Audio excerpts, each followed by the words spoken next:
We are live. What's up, y'all? It's been a quick minute, but I'm back, and hopefully, well, not hopefully, we are on my normal schedule from now on. So expect every Tuesday, Thursday, we will be live, and I am so happy we are. Wow, what a crazy 2 to 3 weeks it has been. Going from getting sick, fever, chills, body aches for like literally 2 weeks, wrapping up my old job back in Utah, packing up my whole apartment that I was living in, putting that in my tiny Corolla.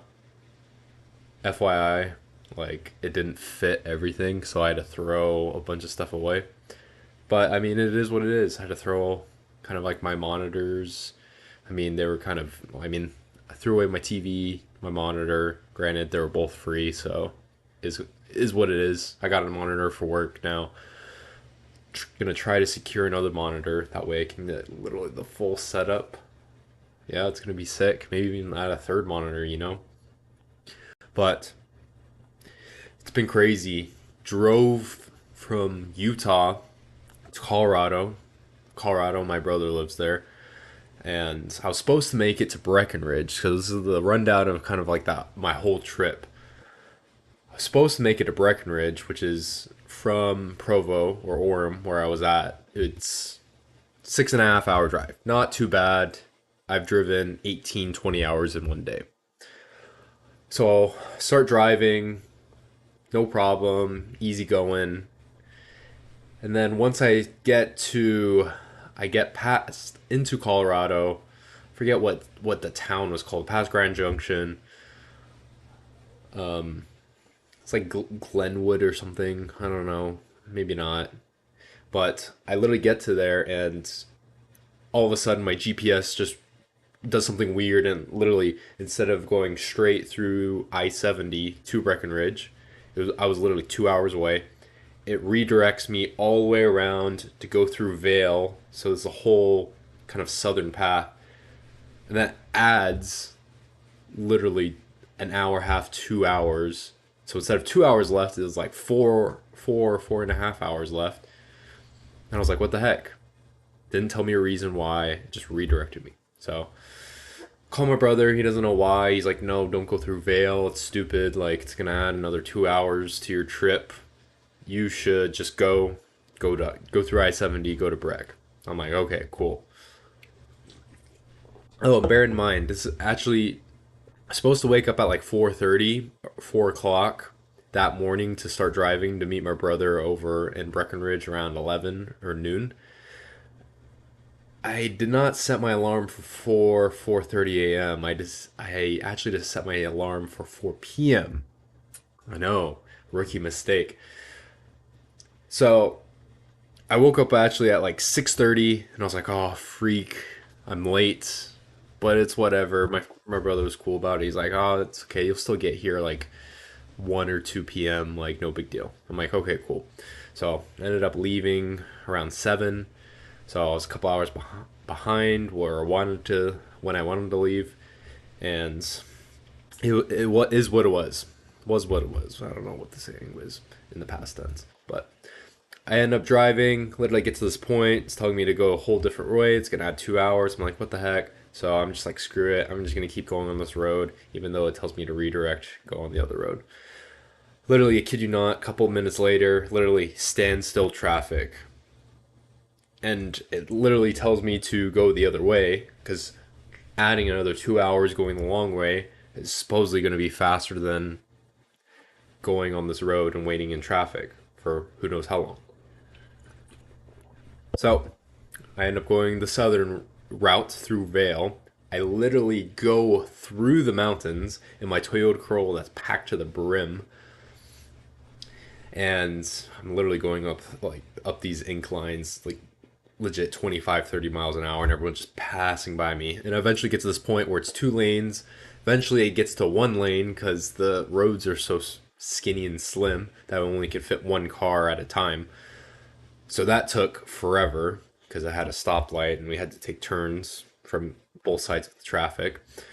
And I eventually get through, and kind of more traffic hits, no accidents, just normal stuff. But and then all of a sudden my GPS redirects and literally has me go backwards, or wanted me to go backwards, because I guess 30 minutes afterwards I-70 cleared up and people were starting to go again. So it was telling me it was a faster route to go backwards and go on the original road I was supposed to go on, but it was blocked because of traffic initially.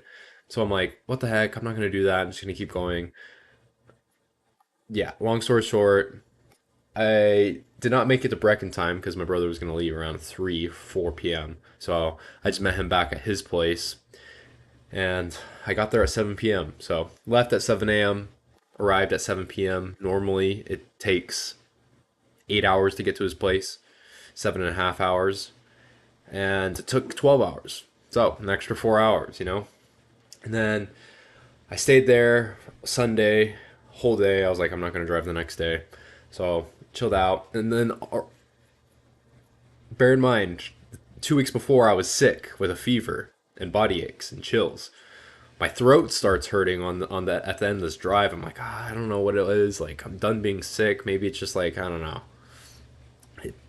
It gets worse and it gets worse and it gets worse and get to the point where I literally can't swallow. Oh, and at the same time, somehow hurt my shoulder, so I literally couldn't lift my shoulder like above this point of my arm. I couldn't do this. I couldn't do that.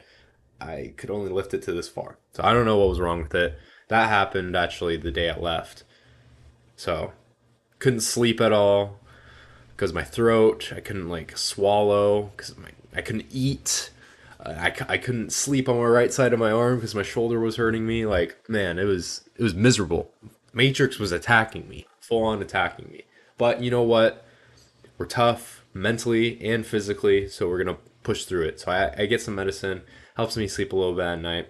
Is what it is. Have a fun time with my brother, my nephews for that day, even though I was kind of suffering a little bit. But that's life. Start driving the next day, 12-hour drive from his place in Colorado to my mom's place in Dallas area. That didn't go bad really at all. Took me, I started driving around like 7, I think, and I got there around 7. So perfect. I get home, I'm just like my throat's hurting, miserable.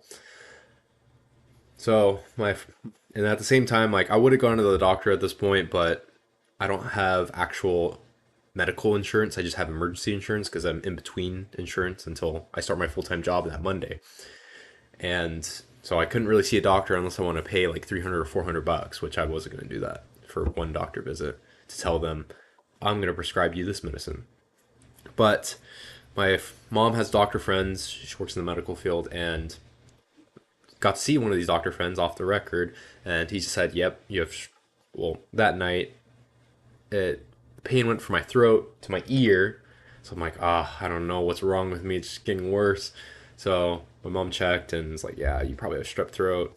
Typically, the bacteria goes from your throat to your ear, and then makes you have an ear infection." So I go to the doctor. Bear in mind, my car, it's old, 20 years old, close to 200,000 miles, and no problems whatsoever on the car ride. And literally, as I'm driving to the doctor's office, I stop at a stop sign and my car dies. So luckily, it's downhill. I kind of go off to the side. There's a little parking spot, so I park there, run over to the doctor's office, get checked up, prescribed me antibiotics, and everything's good to go. But my car is just like not working. By then I go out, start it, it starts, but I ended up taking my mom's car. Long story short, got antibiotics, started taking them within literally 4 or 5 days. Good as new. I'm normal. And went to go fix my car, put it in the shop. They had to fix a sensor on it because it was running lean and enough oxygen and gas weren't getting to the engine. So that's why I shut off randomly. So nothing too bad. Ended up ordering a new car. So that's going to be super exciting. Big announcement. Buying a brand new car just because used cars are literally just as expensive as a new car. So I'm gonna get a new car, customize it, pay a little bit, a couple extra $1,000, and get it how I want. So I'm gonna get a Subaru Legacy, and it's gonna come in October, November. So I'm excited. My old 20-year-old 2003 Toyota Corolla, it did its job. Got me through school, got me through college, got me back to Texas, and it's ready to be retired. So I'll end up selling that. Crazy 2 to 3 weeks, like I said. Sorry, I literally took. I don't even know at what time. I'm 15 minutes into the stream. Granted, I started a little bit late. 12 minutes.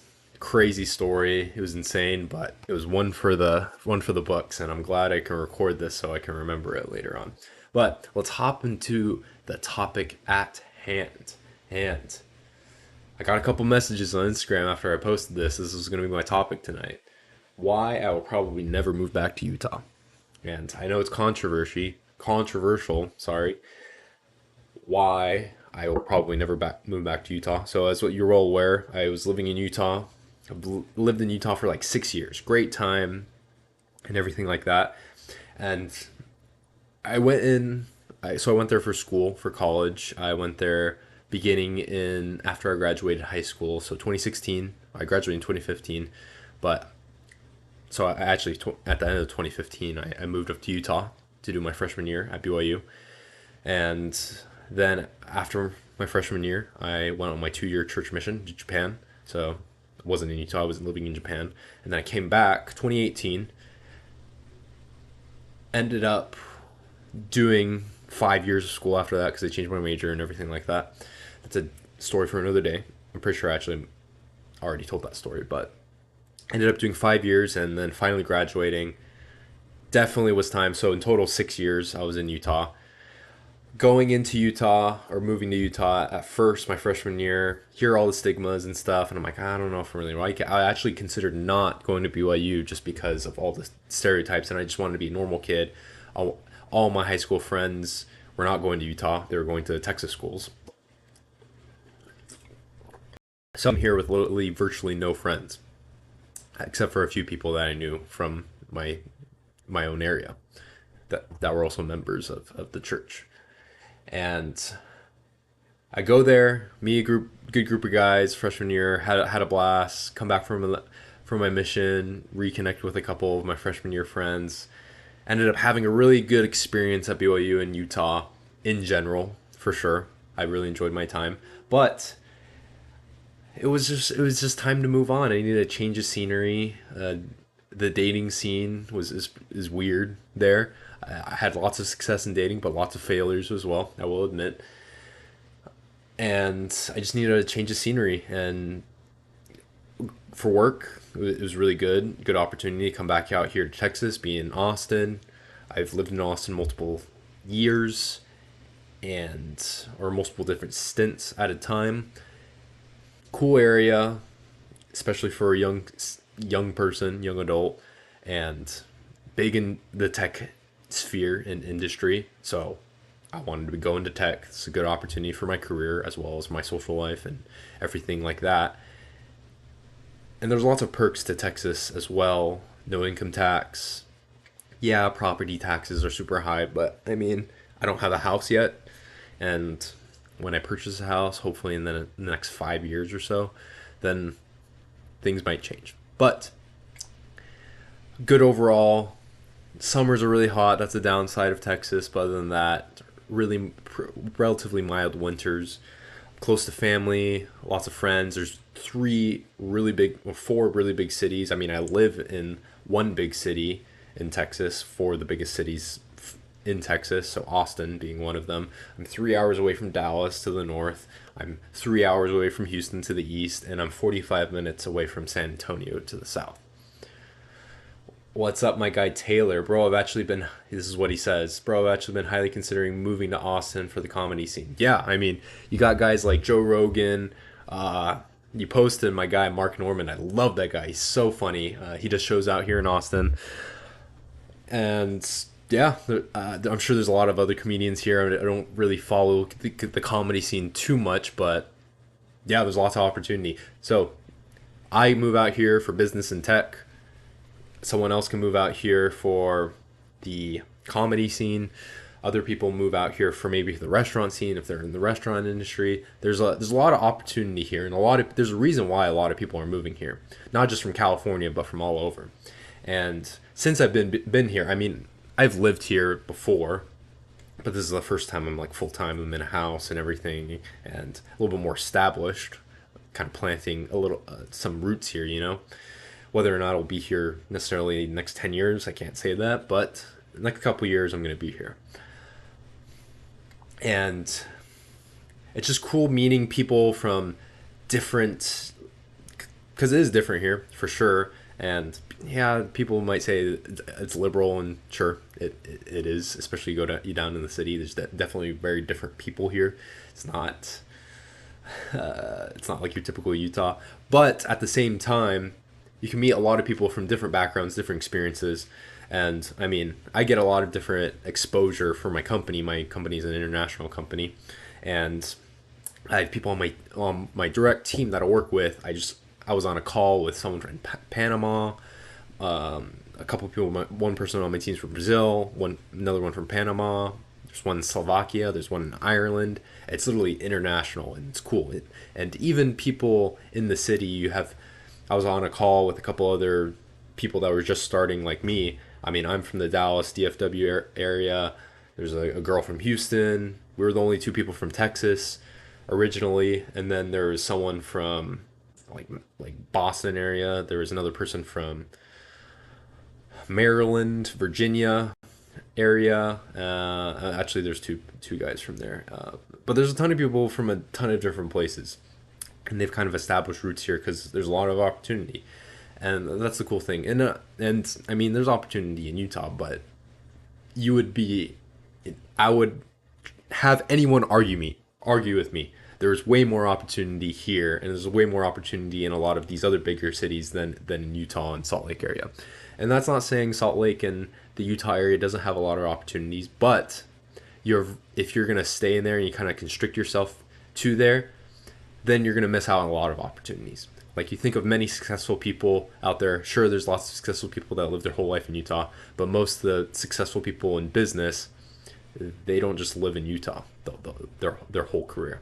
They move around a lot, and they go to different cities. But I guess to the main point, why I will probably never move back to Utah. Like I said, super positive experience. I have nothing ill or bad. I'm not going to bash Utah at all. That's not the purpose of this video. And there's lots of things I appreciate from Utah. So, for example, my religion, there's most people that live in Utah are of my religion. It's really cool to kind of go out, and you don't have to worry about too much about alcohol, drugs, and people doing that stuff that I don't really do. So granted, I'm kind of comfortable with that. I'm fine going out to bars and stuff with coworkers, and because I'm just used to that. That's how I grew up, being from out of state from Utah. You just kind of get used to it. So that I do really appreciate. It's very safe. It's actually crazy how safe it is in Utah compared to other states and cities. Literally, people will leave their front doors unlocked and stuff, and people will leave stuff, and they'll come back and they'll find it again. And obviously, there's bad parts of Utah, a little bit more crime, but literally anywhere else in the United States, you can't do that. You can't have your kids just by themselves, and there's bad people out there. So Utah, in that sense, is definitely a lot safer for sure. The winters there are awesome, and I'm not saying obviously I'm going to come back and visit Utah. I have friends there, I have family there, but I will never probably move back, and I will never establish roots there. Obviously, there's potential. My goal is to have multiple houses all around, multiple properties. So Utah, I would love to have a house in Utah. Go there for the winter and stuff, even sometimes for the summer. Have the nice weather, the outdoor scene. But I will most likely never, probably never establish roots there, raise a family there. And I guess these are the reasons why. I think it is good.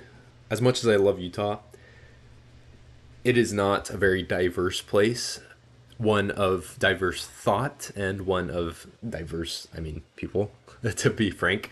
And I would like my kids and my family to experience different cultures, experience different kinds of people from different backgrounds and that have experienced different things. Yeah, a lot of people go on missions. Yeah, a lot of people experience stuff that way and they come back and they live in Utah. It's actually crazy how many people do experience so many different cultures, know so many different languages. But you can just everyone just kind of comes back to Utah and just kind of assimilates back into the Utah culture. And I don't think that's necessarily a good thing. Like props to my sister and stuff. She tries to educate her kids and have her kids be multicultural and stuff, and I'm all for that. That's exactly what I'm gonna do with my kids too. But there's just not a lot of that there, just because there's not. And granted, it's getting better for sure. Let's read a couple of my comments real quick from Taylor. Yeah, I like doing stand up by myself, so it'd be a good way for me to have more open mic opportunities to get better. For sure. Yeah, I definitely agree. Just because there's probably a lot more comedy clubs out here. There's a lot more of a comedy scene, and there's a lot more places that you can get a gig and kind of get exposure as well. If you're wanting to get into comedy, dude, like I'm no expert at social media. I'm trying to be a little bit more engaged in social media and eventually become an expert in that. But dude, start a comedy page on social media and on Instagram or TikTok, and start posting short form content and gain a following. And then eventually people will ask like, dude, when are you gonna do a show? I want to come see you live, type of a thing. And that could potentially be a big break for you. So if you haven't done that already, I'd recommend that. But and of course, going to a city that's a little more open to people that are doing comedy and more opportunities for sure. I agree with you if you're wanting to pursue that. And then he also says, I agree, definitely more business opportunities in bigger cities. Are you wanting to date strictly within the church? If so, are you worried about a way smaller dating pool outside of Utah? For sure, yeah, and that's obviously a big concern. One of my friends that I was working with, and I'm going to work with him. He's going to come out here in February. I don't want to name names or anything, but that was a big concern for him, and that's probably a big concern why he didn't come out right now and was waiting a little bit, because he would like that was a big concern of his that he wanted to date in the church. And I guess I'll say I also want to date in the church. I want to marry someone that is of the same religion as me and teach my kids that. And that's the choice I want to make. But for him, he was very scared of the fact that, oh, I come here, if I'm not married or I'm not dating anyone, then I'm doomed. And I don't think that's like a very good way to thinking of it, just because there's lots of people that are members of the church that go to big cities. If you think about it, there's like millions of members throughout the United States, and there's a lot of YSA people, and there's a lot of people that surprisingly, there's a lot of people that graduate BYU that don't get married, and they go to these big cities for different career opportunities. And that was one thing that I kind of made adamant that I obviously have to sacrifice for like a relationship and for marriage and stuff, but I wasn't gonna put like just because it involves someone else's decision and someone else's agency.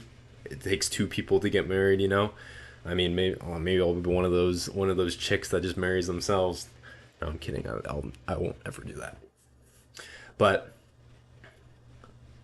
that was one thing that I would not compromise. I would not restrict myself to staying in Utah until I'm married, limiting career opportunities. Just because I think building a better career, I would, for me, I think I would not want to restrict my career opportunities based off of hoping that I'm going to get married. Just because there is no guarantee that you stay in Utah, that doesn't mean you're going to get married either, or you're going to find someone serious to date.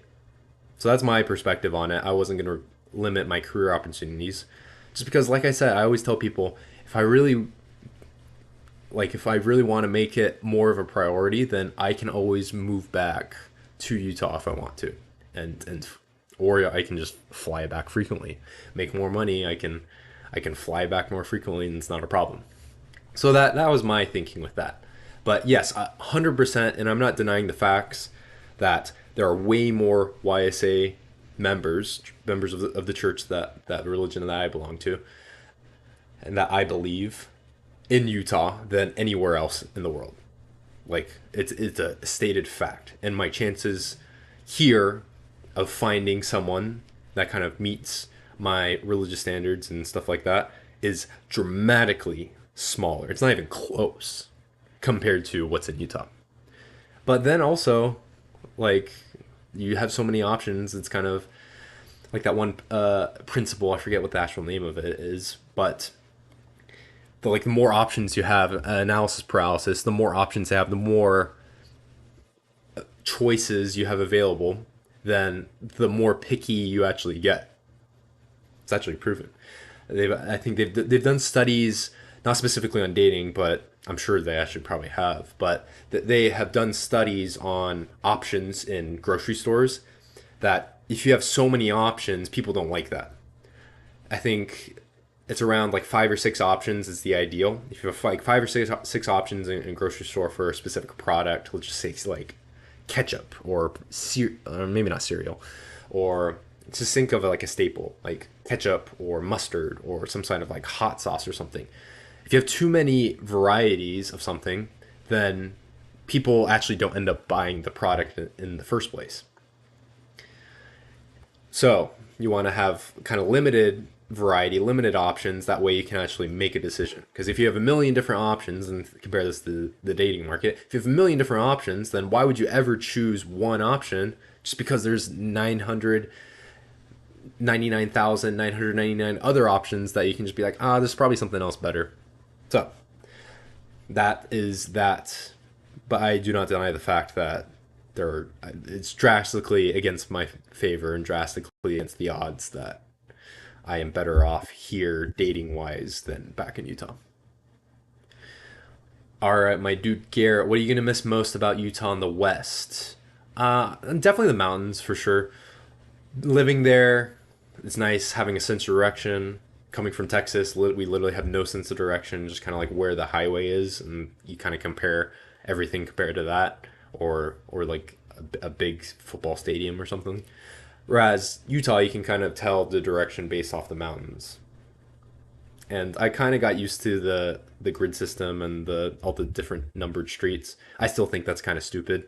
Like, yeah, it's great directionally, and it's great to kind of find where you're at and kind of tell where you're going. But I think it's not really original, and it's not. I think it's kind of stupid. It's like I live on 450 West, 300 South, and that's my address. And I'm like, that's kind of a lame address.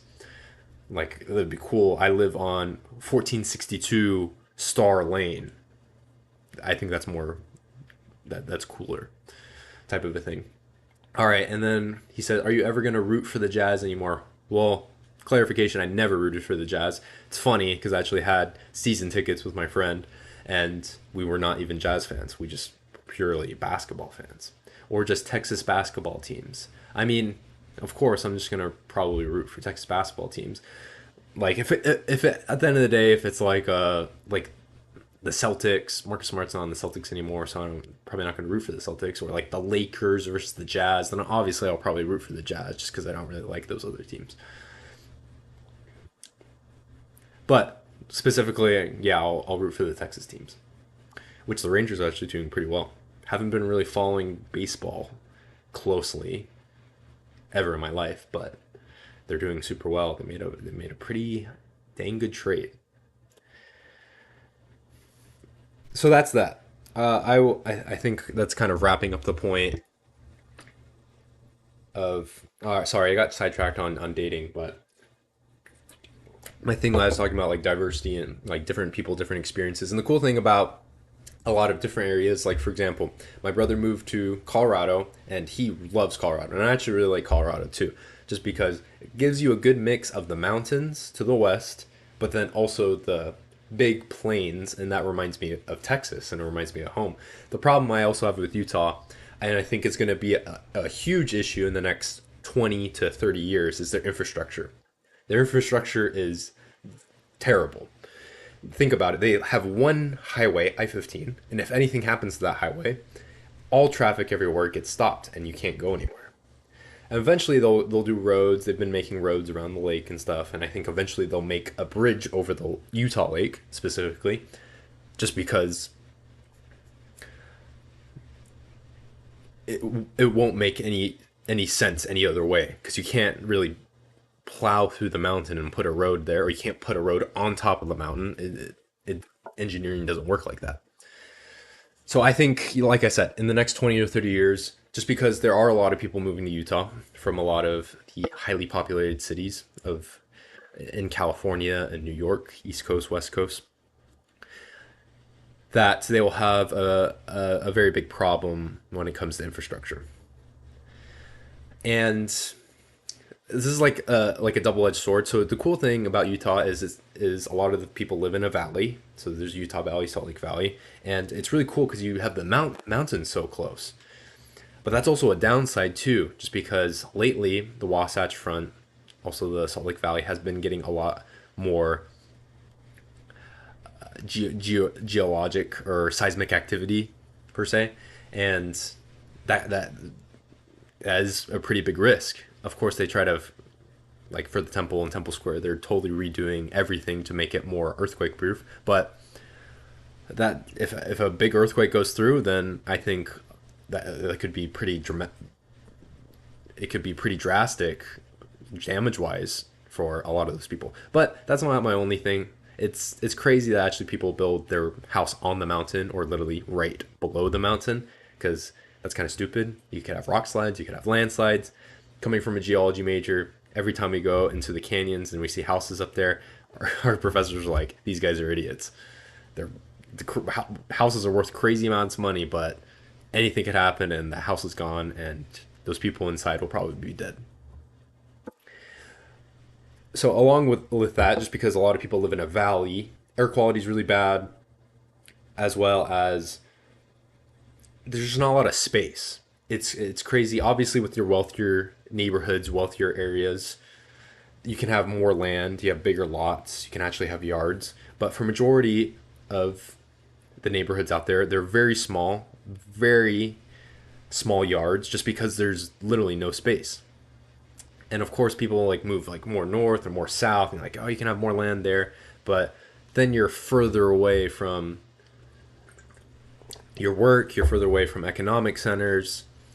That's the nice thing about specifically Texas, Colorado, and that's just like a geographic issue, just because the mountains are so close and everything's so compact. And but that's a problem as well. Whereas you come out here to Texas, even Colorado, like I said, has the luxury of the mountains, but also the big plains. So a lot of stuff spread out. Whereas in Utah, everything's kind of compact together, and that's just because of the mountains, and there's not really much they can do about it other than kind of like build out kind of away from the mountains. But it's tough to do that when you're in a valley because there's mountains on both sides. You just kind of have to stretch.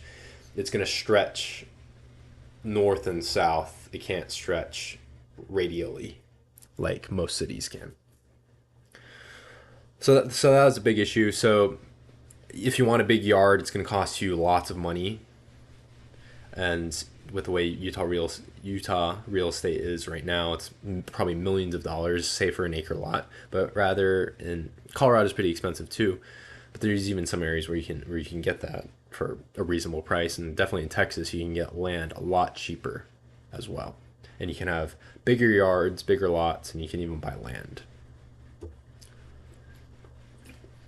Let's see what else. Okay, that's the kind of the topographic, geographic issues with Utah, and probably why I wouldn't move back, just because I foresee those problems in the next short to long term. As well as I don't know if I ever finished my point on no, I think I did finish my point on diversity, that people kind of get Utah is definitely a bubble, and people that don't agree with that, I think I definitely respectfully disagree with that, because it definitely is a bubble.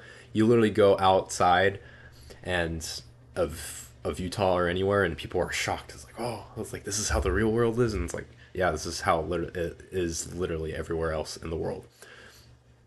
Like bad stuff happens, unfortunately.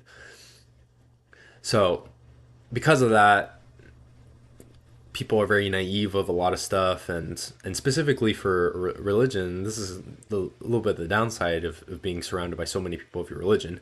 A lot of people don't really get tested, and that's not per se that people don't really have like necessary testimonies or anything. But I mean, I would love for them to do. I wonder if there are some stats on this or some research of some sort. But I this is just my hypothesis. Just this is anecdotally my personal experience. I think people outside of the state of Utah that interact with people from lots of different religions and constantly get their faith tested on a I'd say even a daily basis, if not a weekly basis or a frequent basis, then you build a stronger character and you build stronger testimony. And that's something would like for my kids, rather than being surrounded by people that don't really ask you why you don't drink, or why you don't do that, or why you do these certain things. Then you kind of build, one, a backbone, and two, you can stand up for stuff that you believe in, because there's definitely going to be people outside that are be like, I actually don't agree with that, like, why do you believe that? And you can explain yourselves, because a lot of people I've had personal experience with, I've just kind of asked them that question. They're like, actually, I've never really thought of that before. And if you're talking about your like own beliefs, I'm very much a person. Should study it out, compare it with other stuff, and then eventually come to a rational, reasonable, logical decision on everything that you should do. And a lot of people don't do that, so it's pretty crazy. All right, we got a couple more comments. Taylor, I agree with Utah being a bubble. I remember your post the other week about how you should move out of your hometown and out of your hometown bubble, and I thought myself how we both did that, but just moved to a totally different bubble. Haha. Yeah, I feel that for sure. And yeah, I mean, you could argue, yeah, a lot of people they live in bubbles, especially if you live. I mean, I technically in Dallas, I lived in a probably like middle class, and then a lot of people that went to my high school and middle school were like upper middle class for sure. So in that case, I definitely lived in a little bit of a bubble. And I mean, that's just how I grew up, and that's probably how you grew up, and you can't really change that. But as you kind of interact with different people throughout your life, you kind of move around different places, meet different people, different experiences, then you kind of get a grasp of how majority of people actually live their life. So I think, yeah, just interacting with different people, living in different places, you get that experience. And also kind of like being, you eventually strive to be comfortable being uncomfortable, because a lot of people, it's human nature to not want to be uncomfortable, just because people generally don't want to be put in uncomfortable situations where they don't fit in. And putting yourself in more of those situations actually helps you learn, helps you grow, helps you experience new stuff, and ultimately you get kind of comfortable being uncomfortable, and you can learn a lot from different people you agree with, people you disagree with. You can learn from everyone. So that's kind of my 2 cents on that. And that doesn't necessarily mean you have to move around all the time, but you kind of experience new things, just because you never know what you don't know. You don't know what you don't know. So there's people that live just in California their whole lives and never leave California, and they have no idea what the East Coast is like, and they have no idea what Texas is like. So I am genuinely curious, so I'd love, and eventually I hope to maybe live on the East Coast. I think I've always thought of North Carolina being a cool place to check out and maybe live for a couple of years. So it's definitely on my list. But I've actually lived a good amount of places. Definitely haven't lived in like Montana or North Dakota, South Dakota, or like Iowa, kind of like the middle of nowhere, the flyover states. Nor do I have really any desire, just because I know people, family, and close friends that are from there, and they literally say there's nothing there. So I kind of take their word for it. I don't necessarily have to experience that myself, but I've lived West Coast. I've lived in the South, Texas, I'd love to try East Coast sometime. So it's on my list. That's kind of like the main point. So summing up what I talked about, I'm already at 45 minutes. Don't want to go over an hour. Still got to eat dinner and stuff. But kind of summing up why I will probably never move back to Utah is first starting off people like different backgrounds. It's not a lot of diversity. Like no, there's not necessarily well, it's not very diverse. There's diversity of people, not a diversity necessarily of thought and different experiences.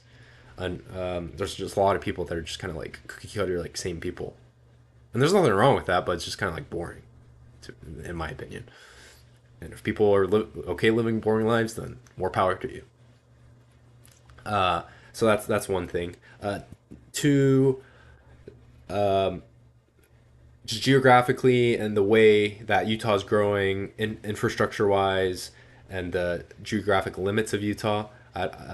For what I kind of want in a home and a family, doesn't really fit with what I'm necessarily wanting. I think it would be cool to have a place with like a little bit more open space, not kind of constricted town together.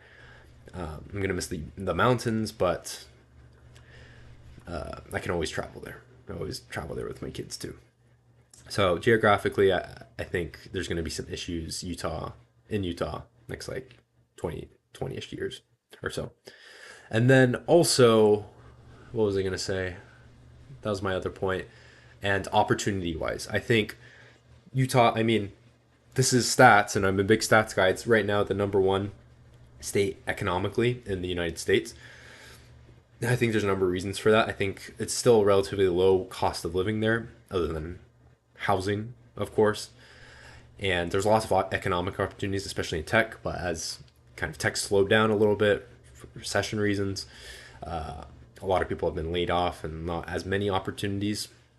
But as people start to keep moving there, I think economic opportunities are going to grow. As far as being an economic hub, I mean, maybe for tech a little bit, but I don't see it being a huge economic hub just because, like I said, geographic limitations, as well as a lot of companies are looking to move people from many different places, and there are probably more people not really willing to move to Utah than say like to Texas or to a Nevada or to an Arizona per se, just because unfortunately of the stigmas, which is unfortunate, and I hope it eventually changes and people want to move there. But that's kind of my prediction for it. So I don't see it being a super big economic hub domestically per se. But I could be wrong. Who knows? So I think your opportunities would be somewhat limited than say you move to a Texas or you move to a like Las Vegas or you move to a Phoenix area. And notice I mentioned these aren't like super big markets either. These aren't like LA's or New York or DC or Boston. These are kind of the up and coming economic centers of the United States. And that's kind of the third reason. So those are the I'd say three main reasons. So kind of like diversity and stigma. Second, geographic constraints, and that kind of goes with infrastructure. And I guess you can three. I'd say opportunities as well, economic opportunities. And you could argue that you can mix those last two together. But those are the reasons, at least for me, why I will probably never move back to Utah. And that doesn't mean Utah is a terrible place and no one should ever move there. Like I said, I thoroughly enjoyed my time there. But it was for a season, and that, like I said, that doesn't mean I'm not going to visit. I'm 100% going to visit. I'm 100% going to go there for vacation, visit friends, family. I'm going to go back to ski. I really like skiing, and who knows? Like if I have the means, I will definitely probably buy a house there, but I will never probably, move back to Utah as in like plant roots there for the reasons I mentioned, but. the world's your oyster. There's lots of cool places to live, not even just domestically. There's lots of cool states to live in, and there's lots of cool places internationally as well that I'd love to check out. And that's just my personality. And then, like I said, people can disagree with me. I have this one really good friend. He's probably never going to leave Utah, and more power to him. Just for him, it just kind of makes sense to stay in Utah, and I don't hold it against him per se. I will say that like for career opportunities, you definitely increase your odds of advancing your career a lot more by being willing to move to other states. But if he doesn't want to, then he doesn't want to. Then more power to him. I'll just visit him a little bit more often where we can meet in the middle. All right, this last thing from Taylor. He said, I'd love to move out to either Austin or Nashville within the next year or two, and then try East Coast for a little bit, and then settle down in a place like Montana. I feel that. Like, I probably wouldn't move to Montana. I mean, you never know. Maybe like Wyoming or something. My dad lives in East Texas, so literally kind of like similar to basically the same as Montana. I mean, middle of nowhere is kind of the same everywhere, in my opinion. So he lives in the middle of nowhere. Nearest neighbor from him is a couple miles down the road, and they're building a house there. And he talked to me about there's lots available, and if I'd be in the future wanting to purchase one, and I said, yeah, I think that'd be cool to have a kind of a summer house out there. That once I have a family and kids, they because my dad and my stepmom are probably going to live there the rest of their lives. And we can have a little place out there. There's a couple lakes out there. We can go boating and stuff. You can go hunting. We can shoot guns, and it's the country. So you have a little more freedom on what you can do. So that'd be cool to have the kids out there spend out a couple weeks, couple months out with grandma and grandpa. Just like they did back in the day. I want to kind of like reinstate that. I think that'd be fun, and just a place to go if I just kind of want to escape reality and just kind of be out there in nature. So that I think that'd be interesting. Would I want to live there the rest of my life? Probably not. I'm definitely I like the good things in life, and I'm very productive, and I like doing stuff all the time. So that's just how I'm wired. But Nashville would be super cool. I'd love to. I've visited Nashville. I lived in Memphis for a summer, which is somewhat close to Nashville, but I heard really good stuff about Nashville. Great thing about Tennessee as well, no income tax either. So I think there's a number of states without income tax. I want to say maybe Montana's on there, maybe like Wyoming or something. But Texas, Florida, Tennessee, not Las Vegas, but Nevada, also no income tax. Of course, you have other taxes that kind of outweigh that. Texas has very high property taxes, but if you're making a lot of money, then those income taxes, Utah, it's like close to 5%. So think about it. You're making a good chunk of change. Then 5%, that's an extra 5%. That's a lot of money. So you got to think about that. Anyway, I'll leave it at that. Timestamps are going to be interesting on this just because I didn't really have a script like I normally did. But I appreciate the comments. I hope to have a little bit more engagement going forward. And I'm kind of surprised at the amount of views I got without kind of going live on Instagram and promoting it a little bit more on going live and stuff. But leave at that.